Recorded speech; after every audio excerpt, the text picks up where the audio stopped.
रूस यूक्रेन युद्ध जो इस वक्त बहुत बड़ा मुद्दा राष्ट्रपति ट्रंप के लिए है, अमेरिका के लिए है। समझिए साख की बात हो गई है ट्रंप के लिए कि अगर इस युद्ध को वो नहीं रुकवा पाए तो एक बहुत बड़ा प्रश्न चिन्ह उनके कार्यकाल पर उन पर हमेशा के लिए लगा रहेगा कि जिसको लेकर वो अपनी रैलियों में मुखर होते रहते थे, जो बाइडेन सरकार पर हमला बोलते थे, वो उस युद्ध को तमाम देशों पर, जिसमें भारत भी है, उस पर भी प्रेशर बनाने के बाद नहीं रुकवा पा रहे। लेकिन उसमें उन्होंने एक बड़ी बात तो कर दी है, बड़ा फायदा अमेरिका को करवा दिया है, जो अमेरिका करना जानता है, हथियार बेचना। यूक्रेन को हथियार बेचने का जो डील है वो भी कर ली गई है। पैसा कहां से आएगा? यूरोप देगा, यानी यूरोप यूक्रेन को पैसा देगा, उससे अमेरिका से हथियार खरीदे जाएंगे अपनी सुरक्षा के लिए। यह अलग चीज है। लेकिन सुरक्षा जिसको लेकर यूक्रेन बड़ा चिंतित था, ज़ेलेंस्की ट्रंप के पास गए, समर्थन भी मिल गया, लेकिन वो सुरक्षा क्या सच में अमेरिका देगा? अभी बड़ा सवाल है। जेडी वेंस जो कि अमेरिका के उपराष्ट्रपति हैं, उनका एक बयान सामने आता है, वो यूरोप पर सारा मामला डाल देते हैं। क्या कुछ कहा गया है? क्या सच में यूक्रेन अलग थलग पड़ गया है, अकेला पड़ गया और अमेरिका खेल कर गया, या फिर अमेरिका को कोई बड़ा जो चिंता है वो आने वाले समय में सताने वाली है? क्या कुछ पूरा मामला है, समझेंगे। मेरे साथ सोनम है। सोनम, क्या कुछ चल रहा है? यूक्रेन को जो आश्वासन दिया गया था, क्या वो झूठा साबित हुआ? यूरोप ही सब संभालेगा अब?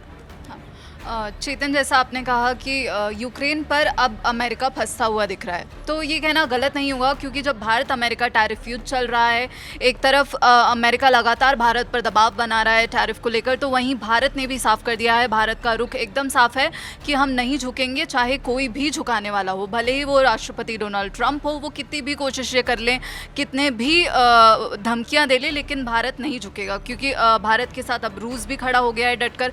जयशंकर रूस में हैं और उससे पहले अजीत डोभाल भी गए थे और वहाँ से कई तस्वीरें भी सामने आई, जिसके बाद ये साफ हो गया कि भारत और रूस की दोस्ती बिल्कुल वैसी की वैसी है जैसे कई सालों पहले थी।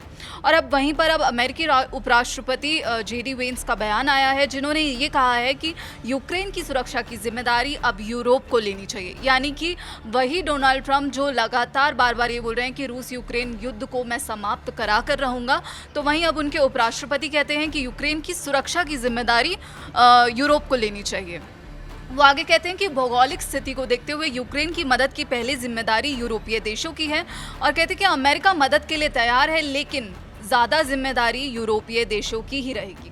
यहाँ पर उन्होंने एक फ्रेज़ यूज़ किया है, Lions share of the burden, और इसका मतलब है कि यानी कि एक बहुत ज़्यादा हिस्सा अब यूरोप को ही संभालना होगा। उन्होंने कहा कि चाहे कुछ भी हो जाए और इसका कोई भी रूप हो, यूरोपीय देशों को इस बोझ का सबसे बड़ा हिस्सा यानी Lions share of the burden उठाना ही होगा।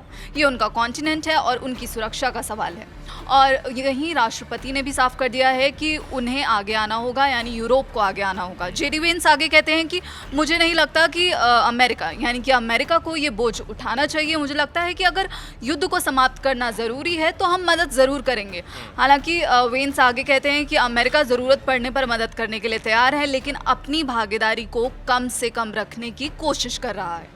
वेंस कहते हैं कि ट्रंप ने बहुत स्पष्ट रूप से कह दिया है कि अमेरिका बातचीत के लिए तैयार है, लेकिन हम तब तक कोई प्रतिबद्धता नहीं जताएंगे जब तक हमें ये नहीं पता लग जाता कि युद्ध को रोकने के लिए क्या ज़रूरी है।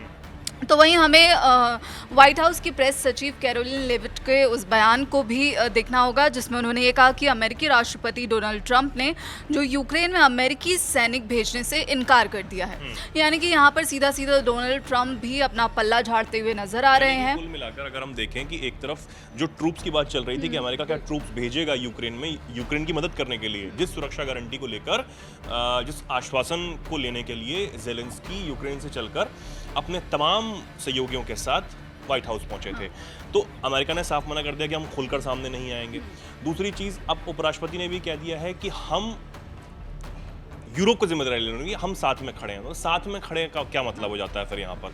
अगर यूरोप को ही सब करना है, क्योंकि यूरोप के जो तमाम देश हैं वो इस बात को कह चुके हैं कि अमेरिका के बिना कुछ भी संभव नहीं है, इस बात को वो मान चुके हैं। तो अमेरिका जिम्मेदारी नहीं लेना चाहता। क्या उसकी जिम्मेदारी सिर्फ हथियार बेचने तक थी कि अपने हथियारों को बेचो, अपना मुनाफा कमाओ, अपनी अर्थव्यवस्था को बढ़ाओ और दूसरी चीज़ ये कि जो मिनरल डील्स नहीं हो पाई यूक्रेन के साथ, क्या वो उसे भी चाहता है? तो ये भी दिमाग में है क्या ट्रंप और जेडी वेंस के? हाँ, यही अब जो बयान सामने आ रहे हैं इससे ये सवाल उठ रहे हैं कि आखिर डोनाल्ड ट्रंप चाहते क्या हैं।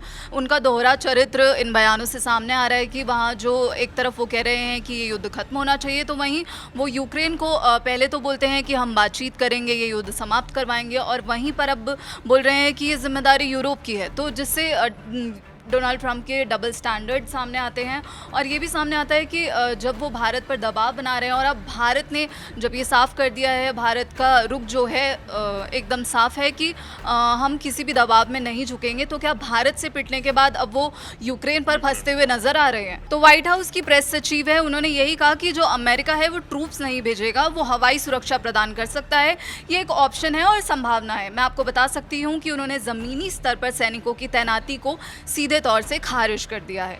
लिविट आगे कहती हैं कि ट्रंप ने जुलाई में पहले कहा था कि उनके प्रशासन ने नाटो के साथ एक नया समझौता किया है, जिसके तहत जो गठबंधन है उसको यूक्रेन को आपूर्ति किए गए अमेरिकी हथियारों की पूरी लागत वहन करनी होगी। तो वहीं अब जो है ज़ेलेंस्की का बयान भी सामने आया है, उन्होंने भी ये जोर देते हुए कहा है कि जो उनका देश कब्जे वाले क्षेत्रों पर रूस के दावे को कभी मान्यता नहीं देगा। यानी कि ज़ेलेंस्की भी साफ कर चुके हैं कि रशिया जिन क्षेत्रों पर अपना दावा कर रहा है उसे हम कभी भी एक्सेप्ट नहीं करेंगे। उन्होंने कहा कि कीव विश्व नेताओं के साथ द्विपक्षीय या त्रिपक्षीय बैठकों से पहले 7 से 10 दिनों के भीतर इन गारंटियों की स्पष्ट समझ चाहता है। यानी कि वो साफ कर चुके हैं कि जो उन्होंने सिक्योरिटी गारंटी मांगी है वो उस पर अब एक तरह से अंडरस्टैंडिंग चाहते हैं कि आखिर उसमें क्या क्या होगा। ज़ेलेंस्की आगे कहते हैं कि यूक्रेन अपने क्षेत्रों पर रूस के कब्जे को कानूनी रूप से मान्यता नहीं देगा। वो आगे कहते हैं कि मॉस्को के साथ कोई भी संभावित वार्ता यानी कि कोई भी बातचीत केवल ठोस अंतर्राष्ट्रीय सुरक्षा गारंटी के बाद ही हो सकती है, जिसके लिए उन्होंने 7 से 10 दिनों का वक्त दिया है।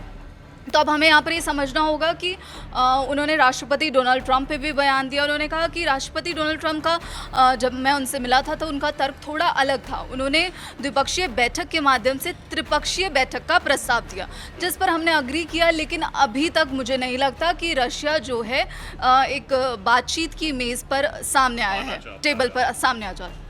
बिल्कुल ये चीज़ है। और अभी जो हमले बताए जा रहे हैं कि कुछ महीनों में बहुत बड़े हमले जो हैं वो बीती रात भी रूस की तरफ से यूक्रेन पर किए गए हैं। यानी कि ज़ेलेंस्की अगर व्हाइट हाउस में मिलने जाते हैं ट्रंप से और सुरक्षा गारंटी को लेकर आते हैं, तो इससे शायद रूस और जो राष्ट्रपति हैं खासकर पुतिन वो भड़के हुए नजर आ रहे हैं। यही लगता है कि भैया आप हमले जो है वो बढ़ा देते हैं। जब शांति की बात होती है और जब ये बातें हो जाती हैं कि तीनों की मीटिंग भी हो सकती है, यानी कि सवाल सोनम जस का तस अभी बना हुआ है। ट्रंप ने ज़ेलेंस्की के साथ भी मीटिंग कर ली और वो ऐतिहासिक मीटिंग जो अलास्का में हुई पुतिन के साथ वो भी हो गई, लेकिन सवाल वहीं का वहीं कि भाई कोई भी अपनी जिद को छोड़ना नहीं चाहता। यूक्रेन ये चाहता है कि रूस ने जो ज़मीन पर कब्जा कर लिया है उसको वो छोड़ दे, रूस मना कर चुका है। सुरक्षा गारंटी ट्रंप दे चुके हैं, बोली में तो दे ही चुके हैं, शब्दों में दे ही चुके हैं, लेकिन फिर कहते हैं कि नहीं, यूरोप को जिम्मेदारी लेनी चाहिए। तो अब एक दूसरे के पाले में गेंद फेंकने वाला काम हो रहा है। कुल मिलाकर बस यही है। ठीक है, जो भी होगा सबके सामने आ ही जाएगा, लेकिन सबसे बड़ा सवाल, बहुत बड़ा सवाल ये है कि भैया इस सबसे हासिल क्या हुआ, ट्रंप को क्या हासिल हुआ, अमेरिका को क्या हासिल हुआ, क्योंकि युद्ध तो रुक ही नहीं रहा, युद्ध तो और ज़्यादा आगे बढ़ता हुआ नजर आ रहा है। और युद्ध कब रुकेगा, ये सबसे बड़ा सवाल है और सब अब यही जानना चाहते हैं, क्योंकि भारत पर भी इसको लेकर दबाव बनाया गया, तो भारत की नज़र भी अब इस युद्ध पर है। बहुत बहुत धन्यवाद सोनम आपका हमारे साथ जुड़ने के लिए। फिलहाल आप इस पर क्या कुछ सोचते हैं, क्या कुछ कहना चाहते हैं, कमेंट सेक्शन में ज़रूर अपनी बात रखें, अपनी राय रखें और ऐसे ही जुड़े रहें, देखते रहें दैनिक जागरण। नमस्कार।